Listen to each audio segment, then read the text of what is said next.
Hi, I'm Gail Hunt from Automate UK. I'm here today at Fairfields Farm, set in the beautiful British countryside.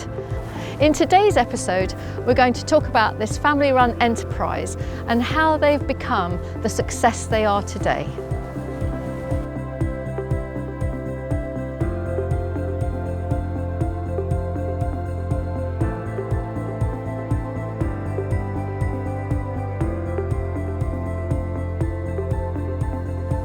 I'm here today at Fairfields Farm with the owners, Robert and Laura Strathern, and we're going to be talking to them about their business, how it started in this beautiful Essex countryside.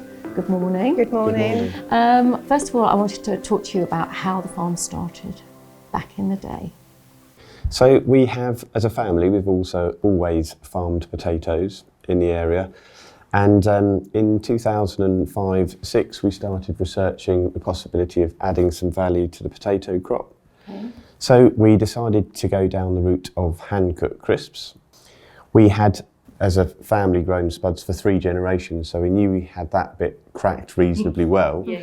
But we certainly had no idea how to cook crisps at all. So we started out by using a local packer who packed the crisps for us. We took our potatoes to their factory. They made a very small amount of crisps. We brought them home back to the farm, and then it was Laura's job to put them in the van and drive around the local pubs and farm shops and try and find a customer or two. Which was hard work. Yes. Which was very hard work. Literally cold calling as you cold were. calling. I'd either sit in the office and call the potential customers, or get in the van and drive around with the crisps in the back and just knock on the door. Used to come home, sometimes in tears, because it's quite disheartening, because obviously they had, whoever they were stocking at the time, didn't want to know, and we were new.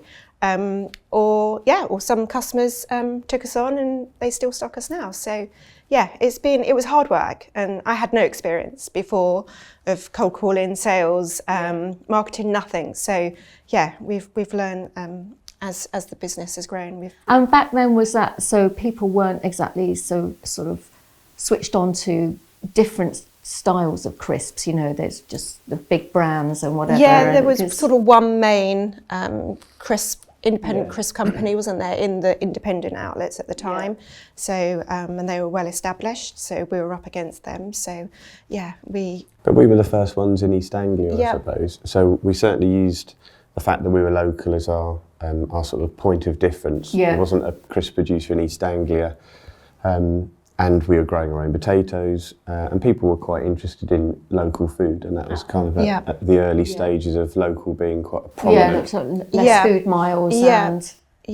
So, and then it just grew from there. So at some point you went, oh, hang on a minute, we need to do this. We can't keep having this contract packer to be making them for us. So when was that? So that was around, we started researching it 2010. Okay. We then looked to aim to get the factory built by 2012. So we did a number of things. We went to travel across America and Europe looking for factories, how it was done, because there weren't many people in the UK that wanted to invite us into their factory and say, look, this is how you make crisps, by the way. So we travelled to... Yes, absolutely. Exactly. We had to go to America. So we had a little holiday to America, and we looked at factories there, and we ended up buying a factory that was closing down in Belgium, imported the kit over, and then we bought some other bits of equipment locally as well. And started to build up a line. We built a purpose-built factory. And by this time, we'd carved out enough business that we were confident that we had a place in the market. We thought this is worth doing. But certainly making that investment in the factory made it real for the business. So we were fully invested. We had a factory, had the potatoes. And fully in control of... And fully in control, From the beginning to the end. Yes. And that's what we wanted from day one, wasn't it, Rick? So you're not relying on anyone else. Mm. So at the beginning, crisp cooking, was that smooth transition? No, not at all. So we were quite fortunate in some ways. We had a retired crisp manufacturer who helped and guided us through the early stages. Okay. And he spent the first year with us, and he trained initially myself and then all of our team. I still have a great team, and the original guys that learned how to run the cookers are still with us now. Brilliant. And yeah, we had to sort of learn the art of cooking and seasoning and bagging. But I think the best way to learn it is always to start almost from ground zero, learn the hard way, all the mistakes, and you tend to remember them then. Yeah. Were there some shockers? Were there some? We had just, if it didn't work, we just had to throw it away, and that's and that's what you do. Yeah. And we were so particular about making sure that the quality was correct. The quality and good. had to be 100%. So yeah, we just wasted product until we got it right, and yeah. But that's what it's about. Yeah. I'd had 2 children by then. Oh, okay. So yeah, we had Angus in 2009 and then Imogen in 2011. So I sort of worked in between, didn't I?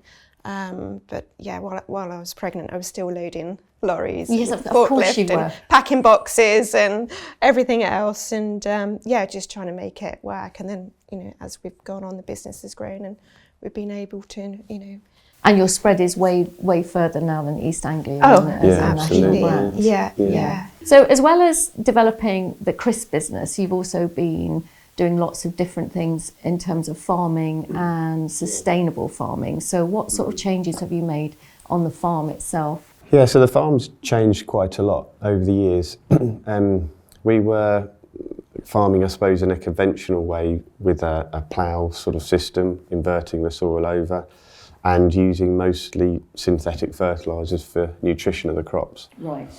But over the last, since 2016, we built an anaerobic digester on the farm. So we feed that with maize and rye crop, which creates gas, and that gas runs a generator which generates electricity. And also the byproduct of that renewable electricity generation is digestate, which is what we now use for fertiliser. Oh, so no synthetic at all now on the farm? We use a small amount, but most of the fertiliser comes from the digestate, which is very high in N, P and K, the key sort of nutrients we need to grow crops, in particular potatoes. Mm-hmm. So that has that's been quite a big change in how we farm and how we look after the land. But also in the sort of path to, in the last 4 or 5 years, we've been working towards becoming carbon neutral. And to do that, we have been growing a lot of green cover crops on the land. So in the winter, when the land has no crop in it because it's going to be potatoes in the spring, we put a winter cover crop in, which captures carbon, holds on to some of the nutrients, and then that gets incorporated in, and that is then good nutrients for the following crop of potatoes or maize in the spring. So we've changed how we cultivate the soil, how we look after it, how we treat it, and the fertilisers we use. And it's been quite an education for the farm and the farm team. Yeah. And we were quite sceptical at the start, but yes, it has really changed how we operate for the better. And the potatoes, as good as ever? Yeah, yeah, certainly the potato crop is our sort of main event. That's the crop we grow the most of. Yeah. It's a very intensive crop in terms of what it needs, people, resource, machines. But yeah, that's the crop we enjoy growing, and we love it. Well, I do. He loves them. Probably more than me. So I hear back in the day sometimes you were, there are a few anecdotal things about, were you using strimmers as some of your farm gear? Yeah. God. So yeah, when we first started growing potatoes, when they're ready to harvest, you have to top them with a flail topper to take the leaves off, and then the machine harvests them. But we didn't have a topper and we couldn't afford a topper. So we used a garden strimmer. Lovely. To go in front, which was quite labour intensive. Was that a slow process? It was quite a slow process. I'm thinking of using a strimmer where that thing breaks all the time. Yeah, the wire breaks all the time. Yeah, that's So a bit of that. A bit of that. Yeah. And we used to pack the potatoes by hand. We used to supply the local dairy in Colchester. So obviously Robert would harvest them, and then I would pack them by hand, weigh them, pack them into bags, and then send them off to the co-op, the dairy. Yeah, Yeah, see? So, Yeah, so- you miss those days, I can tell. absolutely. It was good fun. It was good fun. Yeah, so it was a part of the journey. Yeah, yeah. And so it's been so from the start to now, big changes. Have you added to the farm, or is it still the same acreage? Or Yeah, so we've added to the farm. I suppose when we first started out and when we were stripping the potatoes, we were growing 2 acres of potatoes. I've got this picture in my head now. And we now grow about 1,000 acres of spuds. Right. And we grow it on our own land, the home farms, but also we rent quite a lot of land from neighbouring farmers. So we have about 14 or 15 landlords that we work with and have good relationships with to have land rented from them. We also contract farm other people's farms if a farmer's perhaps retired or doesn't want to farm anymore.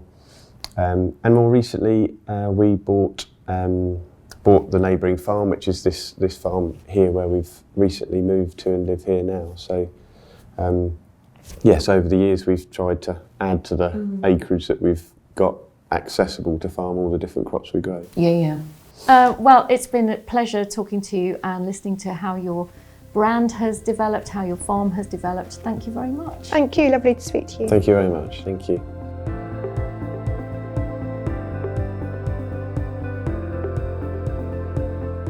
From small beginnings, Fairfields Farm Crisps has come a long way and become a beloved brand across the nation. But this is just the beginning. Stay tuned as we delve into the challenges that have faced Fairfields Farm.